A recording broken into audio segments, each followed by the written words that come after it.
Good morning. Welcome to another episode of the DunnWisdom Morning Show. It is International Women's Day, y'all. So I want to say to all the women out there, I am celebrating you. I honor you.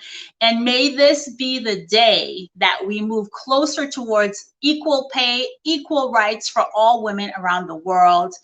My name is Melissa P. Dunn. I am the CEO of MD Marketing Network.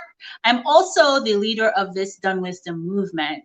I strive on introducing you to change makers and entrepreneurs who are really getting things done in their community. And today I'm actually going to be doing something that we rarely do here on the DunnWisdom Morning Show. I am going to be interviewing a gentleman from the Sierra Club who is going to share two very important legislation that we really need to be paying a lot of attention to. That if you've been watching this show for a while now, that I always talk about how we are creators, right? We're creating our reality in our own lives, but we are also can collectively create the reality of our communities. And this means finding and using our voice. So today's guest is going to help to bring us some additional awareness on some environmental issues that we need to be paying attention to, particularly in the state of Florida. He's Mr. Michael McGrath. He is the organizing representative for Our Wild Florida, and he helps to lead our Red Tide and Wilderness campaign within Fort Myers, as well as the greater Southwest Florida region. Prior to joining the Sierra Club, Michael worked for a land trust where he coordinated community conservation projects for a regional conservation partnership, and has previously worked on a variety of both advocacy issues as well as editorial campaigns. He is currently leading the grassroots activities to oppose each of the 3 M-Core toll roads to stop this budget busting project from moving forward. Ladies and gentlemen, please help me to give a warm DunnWisdom Morning Show welcome to Michael. Hey, Michael, welcome to the show. Hey, Melissa, and happy International Women's Day. It's an honor and privilege to be here with you today, and you'll speak with your listeners about this important issue. So thank you so much for having me on the show today. I really appreciate it. Thanks, Michael. So before we get into the advocacy part of our conversation, talk to us a little bit about your career path. You're basically an environmental advocate, right? Yeah, that's right. You know what? I wasn't always an environmental advocate. For myself, actually, when I was a student, I really was more involved in various social justice issues, particularly around immigration and also criminal justice reform. I went to school in Cincinnati, Ohio, and those are two issues that were so pertinent to the communities where I lived in. And that's really where I really got my, trial by fire of how to become an organizer and also how to become a community advocate. Being able to work with people who were on the front lines and being affected by these issues really made me more aware of how powerful it is to have communities work together to be able to solve these solutions and to advocate for themselves. Over time, I realized, as a younger person, I'm only in my 20s, I realized that, where we stand right now at the crossroads with our planetary crisis, I want to be able to do my part to fight for our planet's future. Someone who was from Florida, I grew up in Volusia County, over in Daytona Beach. I wanted to come back to Florida to help really fight for our planet's future here, because I realized that many communities here in Florida are right on ground zero for issues such as climate change and also global warming. And I want to be able to do our part to actually galvanize our communities, make sure we make the difference we can to really prepare for a more resilient future, and also do our part to protect our planet for future generations. Could you tell us a little bit about the Sierra Club, Michael? Yeah, of course. So the Sierra Club is actually one of America's oldest and also largest environmental nonprofits. We're a membership-based organization. We work collectively with our members and also supporters and other community partners to basically coordinate grassroots activities that influence decision makers to create better policies that better protect, both our community's interests, for environmental justice issues, as well as protecting a transition to clean, just energy, helping protect our wildlands, and also striving to protect our water resources so we can have clean water for everyone. So basically, the Sierra Club really is a environmental organization that strives to better our planet and also make more healthy and livable communities. So together, we like to be able to say that we like to be able to explore, enjoy, and also protect the natural wonders of our world, and also help to create more healthy communities for everyone. Yeah, and so I'm a Sierra Club member for Broward County, and I'm happy to collaborate with the organization to move certain issues forward. But I'm wondering, why should the environment matter to the average American, particularly those living in inner cities? That's a great question. I mean, I'm curious, Melissa. What were your experiences when Ida came through in Lauderhill this past year? I mean, obviously I saw many of the news clips and also videos of people having just flooding through their communities, and also where people's homes and roofs were just caving in, or there'd be up to 2 feet of water where they were not in the streets, where they weren't able to get access anywhere. It's almost like being on an island. I think that speaks pretty clearly to why you should care about environmental issues, because when you don't have that necessary infrastructure to prepare for a strong storm, whether it be a tropical storm or a hurricane, you're going to be more vulnerable to these issues. I mean, what are your experiences in that front, Melissa? Yeah, well, no, for us, we had, I mean, most of Broward County was flooded considerably with the heavy rain, and we certainly experienced it in Lauderhill for sure. And you're right, a lot of it is about the infrastructure. Yeah, absolutely. And unfortunately, with things such as climate change and global warming, you're only going to see more greater increases in frequency and also strength of these natural disasters such as hurricanes. And people in Lauderhill and also the rest of Southeast Florida, unfortunately, are right on the front lines and ground zero to these much more powerful storms that could be coming our way in the coming years. And this is not just some sort of anomaly that's only going to happen once in a blue moon. This, unfortunately, is going to be a trend that we're going to continue to see. And if we don't do our job to actually prepare our communities to have a more resilient future, to have that infrastructure in place, so we can actually make sure we actually don't have more flooding in our communities, that's going to be an environmental injustice, right? And we need to make sure we do our part to make sure we actually have the social justice resources and also infrastructure resources we need to prepare our communities in these times of natural disaster. Which is why, I know there's quite a few issues that you guys are facing in Lauderhill right now around that issue as far as getting funding for infrastructure, right? Yeah, well, no, it's a priority for us. I actually just launched a program called the Lauderhill Health and Prosperity Partnership, where we're looking at the reasons why, the core root cause of unhealthy communities, right? Mm-hmm. And so one of the social determinants of health is the built environment. So we're looking not only at flooding, but we're also looking at air and water quality. And it's very important for us. It's an issue that I'm personally dedicated to. So I know one of the things that I wanted us to speak on today is the MCOR toll road and the legislation that's in front of that's currently going through the Florida legislator right now. Can you kind of sum it up for us? What is that exactly, and why should we care? Yeah, of course. Well, thank you so much for that introduction. MCOR's toll roads, right, is really something that a lot of Floridians aren't aware of, right? And it's something that has been put upon the public unknowingly, right, in a very unsuspecting way.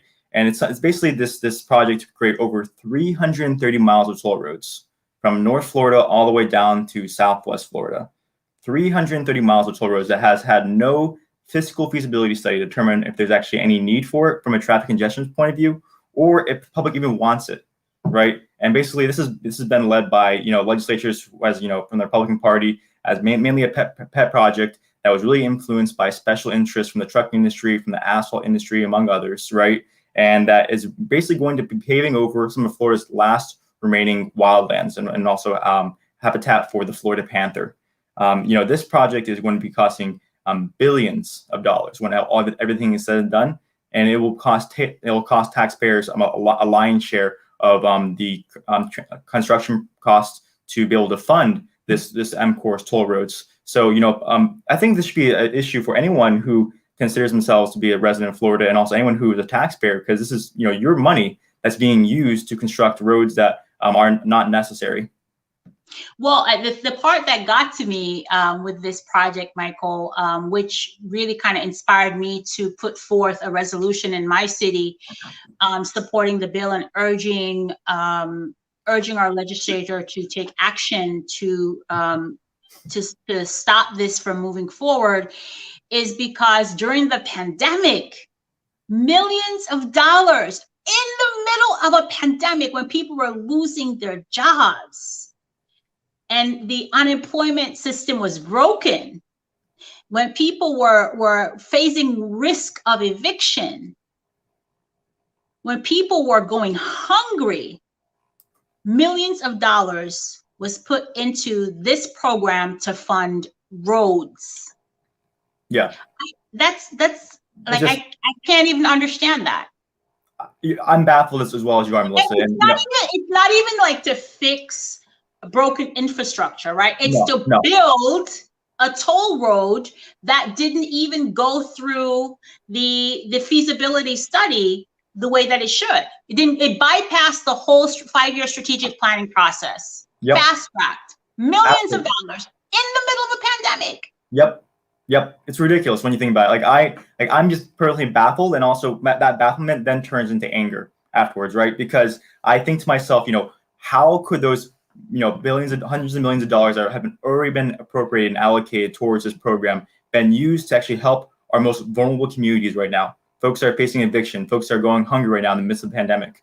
You know, doing funding for affordable housing, making sure we actually have funding for educational programs. You know, so we don't actually have to have, you know, cuts to K through 12 funding across our entire communities. I mean, that's the thing that really gets me up in arms about all of this, because the fact that, you know, we know that, for example, you know, last year there was over, you know, hundreds of millions of dollars in budget cuts, you know, that during the veto process that Governor DeSantis did.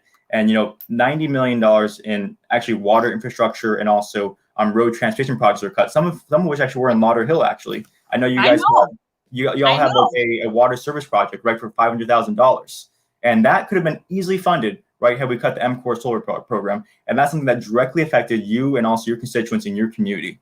You know, and so there are numerous cases of this throughout all of Florida that have happened to various communities. When I've spoken to folks on the ground, or, you know, various other elected officials, about how they've been saying that, you know, we want to have funding to fund these things that are of immediate need to our communities, but the money's just not there right now. I mean, this year during the legislative session, we're expecting a budget shortfall of $2.7 billion.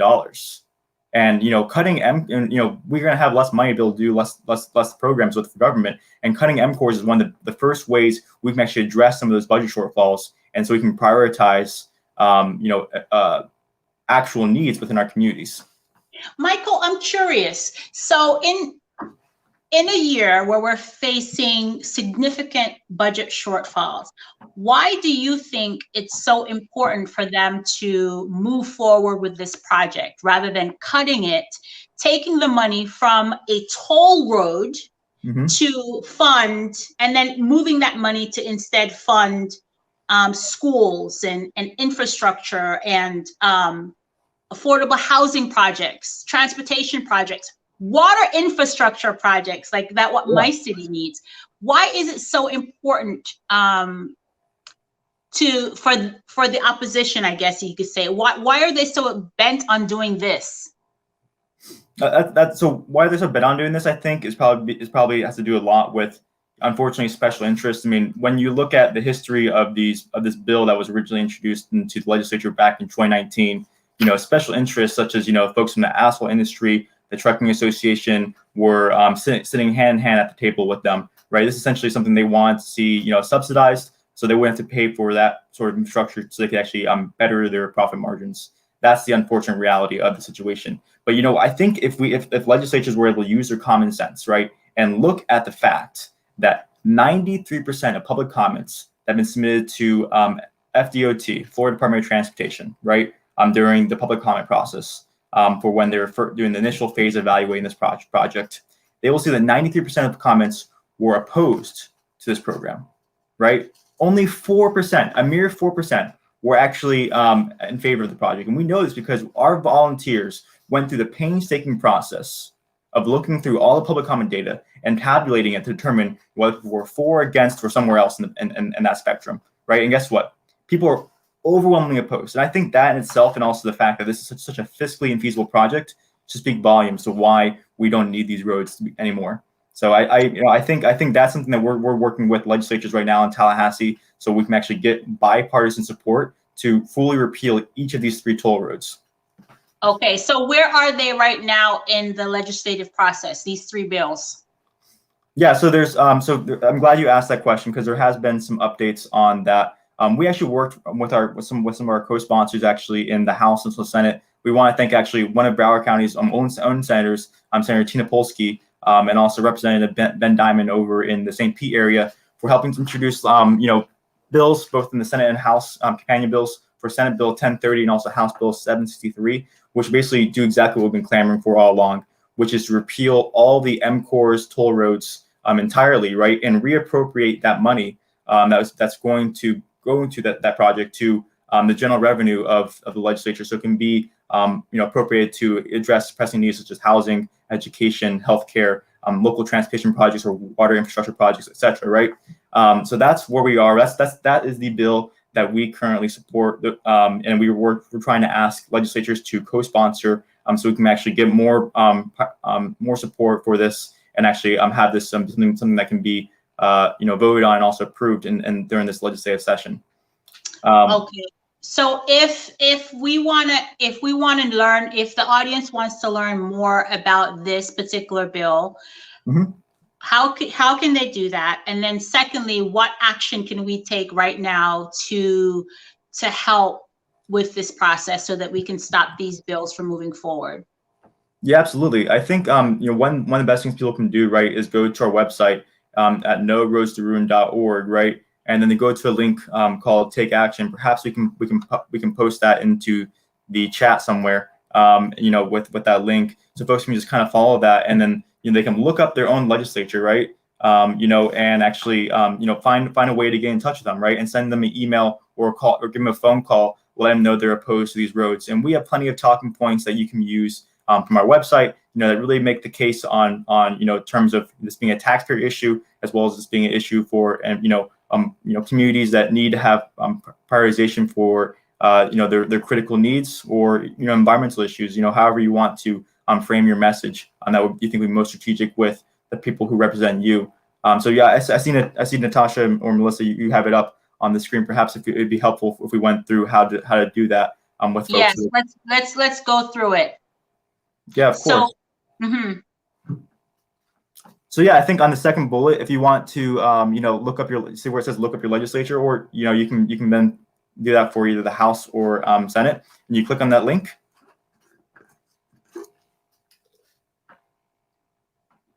And just put in your zip code or your contact information. Great. Precisely, right? And then after that, it'll identify who represents you in the House or Senate respectively, and then it'll provide you email or phone number, and then you can call them, and you can use our website to kind of just like frame what your message is. I always like to do personally when I do these things, I'm someone who needs to rehearse these things beforehand, because I get stage fright myself even when I'm talking to a legislature, even though I've been doing this for years. And I always like to write down what my message is going to be beforehand, right? So that way I can feel confident what I'm going to say, and also what I'm actually going to frame my message as. And that way it allows me to know what my demand is. And what you can ask them is that, hey, I want you to co-sponsor Senate Bill 1030 if you're in the Senate, or House Bill 763 if you're in the House, right? And that way Michael, where on the website do they go to find the talking points, or like a sample email that they can copy and paste?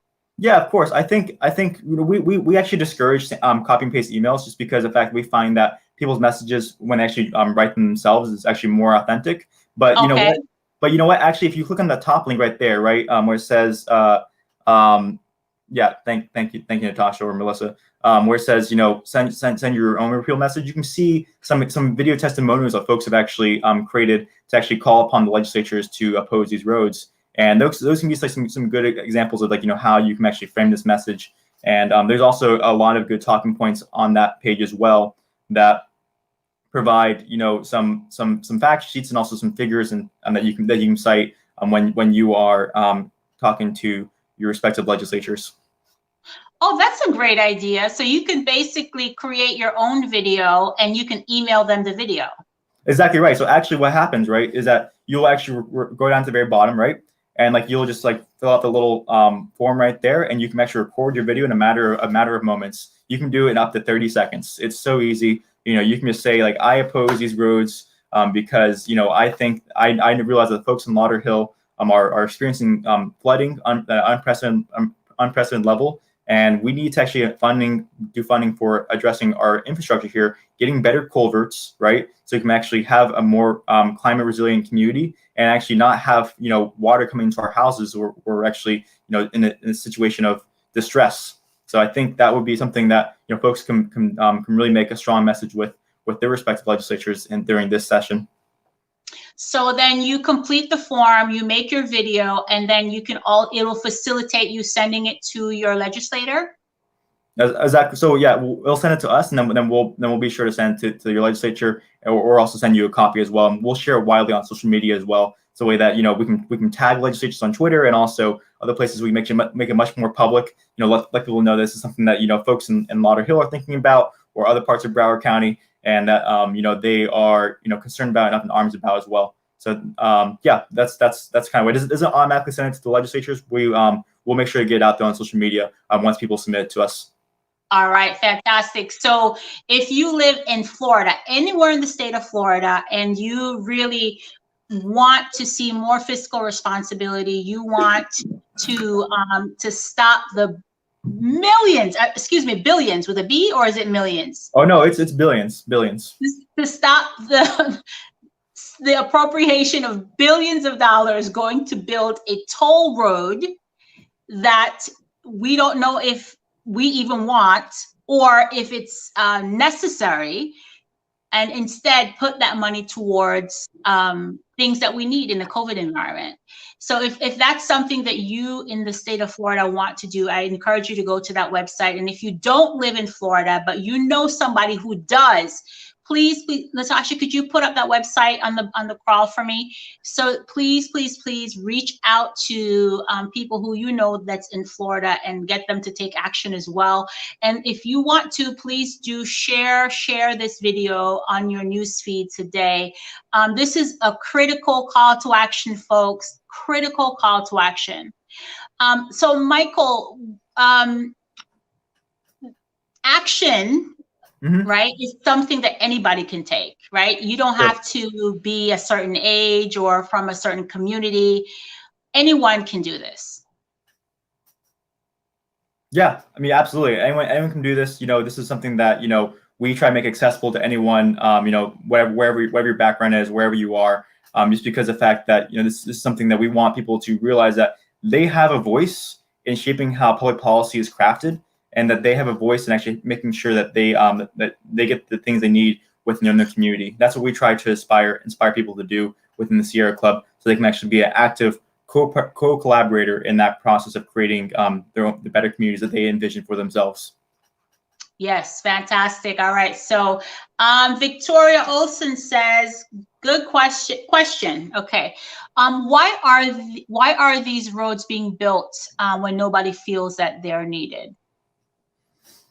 Yeah, I mean, it's Victoria, great question. Thank you so much for that. I think, going back again to, the special interests that are underpinning this entire legislation going back to 2019, I really have to point to that. This is something that really was, the pet project of former Senate President Bill Galvano. He really was someone who hung this over the heads of his fellow colleagues within the Senate and basically said, if you don't vote for this bill, I won't allow any of your other bills to leave committee, essentially, right? And that a lot of politicians in the Senate were not willing to expend their own political capital, to oppose, a very powerful politician in the Florida Senate. Now that Bill Galvano is gone, we have opportunity to, change, what has already transpired. So I think the two things that really were compounding this were, the political leadership of Bill Galvano, and also the special interests that were at the table, really crafting this piece of policy, really trying to create the infrastructure for this that could actually align their own pockets and not have to pay for it themselves. All right. And then Karen says there are bridges that need attention. Where is the money? We can drive these bridges daily. That's a good point, Karen.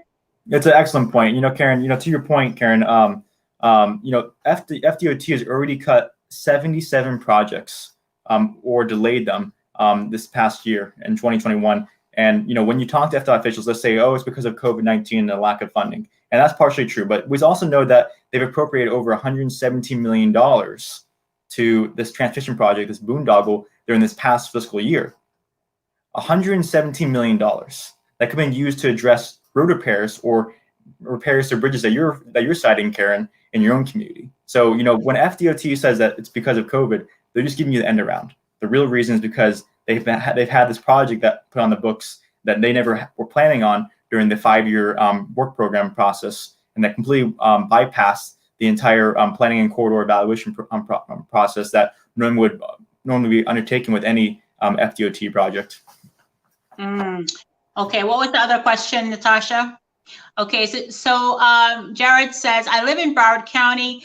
Why should I care about a toll road and a couple of 100 miles away from us on the West Coast? Why does it matter for Broward County? That's a really good point, Jared. I think something I think about is that Broward County residents are really the ones who are subsidizing this program. Y'all are the second most populous county in all of Florida.